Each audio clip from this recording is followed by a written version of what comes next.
अस्सलाम वालेकुम नाजरीन, आप देख रहे सैयद मोटिवेशन और मैं हूं आपका मेज़बान सैयद असद अली। जनाब वाला, आज फिर आपके सामने एक और ख़ूबसूरत, दिलचस्प और सबक आमोज़ हक़ाइक़ रूमी के साथ हाज़िर खिदमत हुआ हूं। और आपसे एक छोटी सी गुजारिश कि आपने ये वीडियो मुकम्मल देखनी है, क्योंकि ये वीडियो बहुत ही दिलचस्प और सबक आमोज़ होने वाली है। एक और आपसे जाते जाते एक और दरख्वास्त करता चलूँ कि अगर आप मेरे चैनल पे अभी तक नए हैं और पहली मरतबा चैनल देख रहे हैं, तो आपने चैनल को ज़रूर सब्सक्राइब कर लेना है और उसके साथ लगे बेल आइकन को भी क्लिक करना है, ताकि आपको मेरी हर आने वाली वीडियो की नोटिफिकेशन मिल सके। और अगर आपको मेरी ये वीडियो पसंद आए तो इसको लाइक ज़रूर कीजिए और अपने दोस्तों के साथ भी ज़रूर शेयर कीजिए। तो चलें शुरू करते हैं आज की हक़ाइक़ रूमी।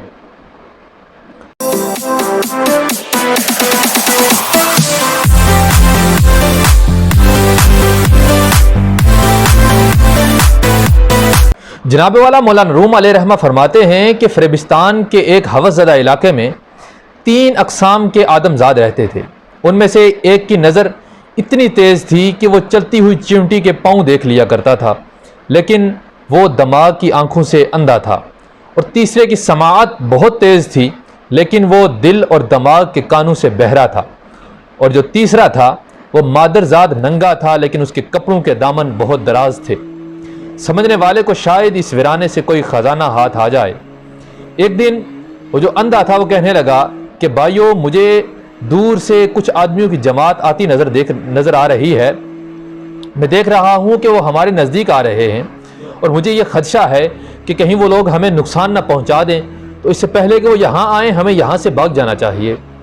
फिर साथ ही जो बहरा था वो बोलता है कि हाँ भाई, मुझे भी उनकी आवाज़, जो कदमों की आहट है, वो मुझे भी सुनाई दे रही है और हमें चाहिए कि हम यहाँ से भाग जाएं, क्योंकि मुझे नज़र आ रहा है कि उनकी जो जमात है वो काफ़ी बड़ी है। इतने में जो नंगा था वो जल्दी से बोला, हाँ भाई, मुझे तो सबसे ज़्यादा ख़तरा है।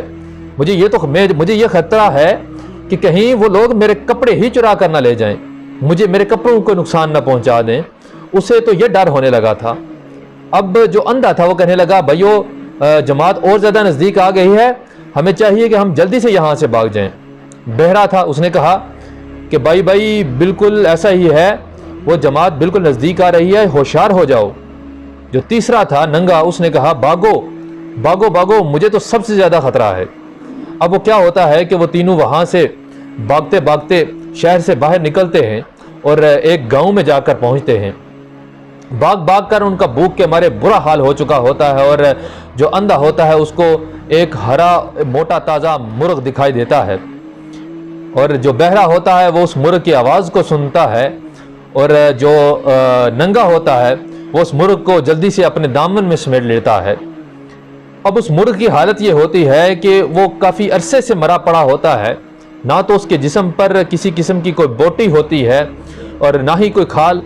अब उसकी जो हालत है, वो उसकी जो हड्डियां रहती होती हैं उस पे भी चूं चूं के निशान होते हैं, जो कव्वे उसको नोच कर खा रहे होते हैं।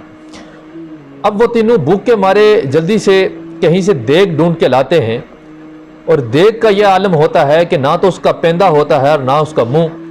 फिर वो क्या करते हैं कि उस हवसज़दा देग को जल्दी से एक चूल्हे पर चढ़ा देते हैं और उसके नीचे जुल्म और ज़्यादती की आग ऐसे भड़काते हैं कि उस मुर्ग बेचारे की हालत ये हो जाती है कि उसकी हड्डियों का कीमा बल्कि हलवा बन जाता है। लेकिन उन लोगों की गैरत पर ज़रा भी कोई किस्म की हरारत असर नहीं करती। अब क्या होता है कि वो मुर्ग बिल्कुल तैयार हो जाता है, तो वो तीनों उस पर भूखों की तरह टूट पड़ते हैं और फिर उसे खा कर मोटे हो जाते हैं। लेकिन उनकी जहनीत इतनी पस्त होती है कि वो इतने मोटापे के बावजूद भी वो जो इतने मोटापा उनके पर बहुत ज़्यादा मोटापा आया होता है, उस मोटापे के बावजूद भी बेशर्मी के दरवाजे के छोटे से सुराखों में से भी गुजर जाते हैं। किसी ने कहा था कि सलाए आम है यारान नुक्तादां के लिए।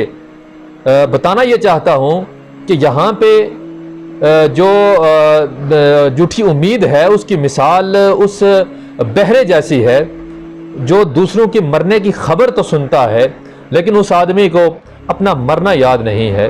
और फिर जो हिर्स व हवस की मिसाल उस अंधे जैसी है جو ہمیشہ دوسروں کے عیب تو دیکھتا ہے، دوسروں کے عیب کی پردہ پوشی تو کرتا ہے، دوسروں کے عیبوں کی تشہیر تو کرتا ہے، اشتہار بازی کرتا ہے، لیکن اس انسان کو اپنے عیب نظر نہیں آتے۔ اور جو تیسرا سب سے بدبخت انسان وہ ہے جسے یہ معلوم نہیں ہے، بلکہ اسے یہ یاد ہی نہیں رہتا کہ اس کا جو دنیا میں آنا تھا تب بھی وہ ننگا تھا، اور جب وہ اس دنیا سے جائے گا تب بھی وہ ننگا ہی جائے گا۔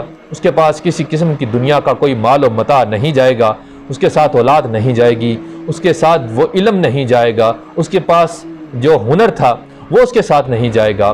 اسے بس دنیا کی ہوس نے اندھا کر کے رکھا ہوا ہے، اسے ہر وقت دنیا کے مال و متاع کا خیال رہتا ہے، وہ اسی سوچ میں مبتلا رہتا ہے کہ اس کو محفوظ کیسے کرنا ہے۔ اس کو جو چوری ہو جانے کا ڈر ہے وہ اس کو اندر سے کھوکھلا کرتا جا رہا ہے، اس کے جگر کا خون چوس کے اس نے رکھ دیا ہے۔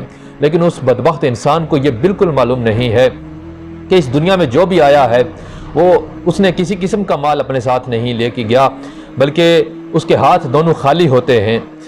اور جو ہنر والا آدمی ہے اس نے بھی کسی قسم کا ہنر اس دنیا سے لے کے نہیں گیا وہ، بلکہ وہ بھی خالی ہی جاتا ہے، کیونکہ قبر میں نہ تو ہنر کام آنے والا ہے اور نہ ہی دنیا کا مال و متاع کام آنے والا ہے۔ وہاں پہ کام آنے والا ہے تو وہ یہ ہے کہ آپ کا اعمال نامہ کام آنے والا ہے۔ اگر آپ نے اچھے اعمال کیے ہوں گے تو وہی دنیا میں جو آپ نے لوگوں کے ساتھ بلائیاں کی ہوئی ہیں، آپ نے اللہ تعالیٰ کی بارگاہ میں اپنے آپ کو جھکایا ہوا ہے اور ہمیشہ نیکی کی تلقین کی ہے، اپنے آپ کو برائی سے محفوظ رکھا ہے، یہی چیزیں ہیں جو قبر میں کام آنے والی ہیں۔ کیونکہ آپ کی جو اصلی زندگی ہے وہ یہ نہیں ہے، کیونکہ دنیا تو اس کی عارضی زندگی ہے، جو دائمی زندگی ہے وہ آخرت کی زندگی ہے، جس میں انسان نے ہمیشہ رہنا ہے اور اس پہ کسی قسم کی کوئی موت نہیں آئے گی۔ کیونکہ دنیا کا جو مال ہے یہ تو عارضی ہے، انسان سب کچھ سمجھنے کے باوجود اسے پتہ ہے کہ اس نے ایک دن مرنا ہے، جو اس نے مال اکٹھا کیا ہوا ہے یہ اس کے ساتھ نہیں جانے والا، کیونکہ اس سرائے میں بہت سی قومیں آئی ہیں اور واپس اپنے وطن کو لوٹ گئیں، کسی نے بھی اپنا ٹھکانہ یہاں پہ مستقل نہیں بنایا اور نہ ہی وہ بنا سکی ہیں، کیونکہ اللہ تعالیٰ نے قرآن کریم میں ارشاد فرما دیا ہے کیونکہ دنیا میں جو بھی زیرو انسان آئے گا اس نے موت کا مزہ ضرور چکھنا ہے۔ تو جناب والا اس حقائق میں مولانا رومی ہمیں تمثیلی انداز میں یہ بیان کرنے کی کوشش کر رہے تھے کہ اس دنیا کی حرص و ہوس میں نہ جائیں، بلکہ اس دنیا کو عارضی دنیا سمجھ کر آخری دنیا کے لیے جو آخرت کی دنیا ہے، دائمی دنیا ہے، اس کے لیے اپنی تیاری کریں۔ وہی دنیا آپ کے لیے کام آنے والی ہے اور اسی دنیا سے ہی آپ کی ساری امیدیں ہونی چاہیے۔ امید کرتا ہوں کہ آپ کو میری یہ ویڈیو ضرور پسند آئی ہوگی۔ اگر آپ کو یہ ویڈیو پسند آئی ہے تو اس کو لائک کیجئے، اور اگر آپ نے دوبارہ ریکویسٹ کر دیتا ہوں کہ اگر آپ نے ابھی تک چینل کو سبسکرائب نہیں کیا تو برائے مہربانی چینل کو ضرور سبسکرائب کیجئے اور ساتھ لگے بیل آئیکن کو بھی کلک کیجئے تاکہ آپ کو میری ہر آنے والی ویڈیو کی نوٹیفیکیشن مل سکے۔ تو ملتے ہیں انشاءاللہ نیکسٹ ایک خوبصورت حقائق رومی کے ساتھ۔ اللہ حافظ۔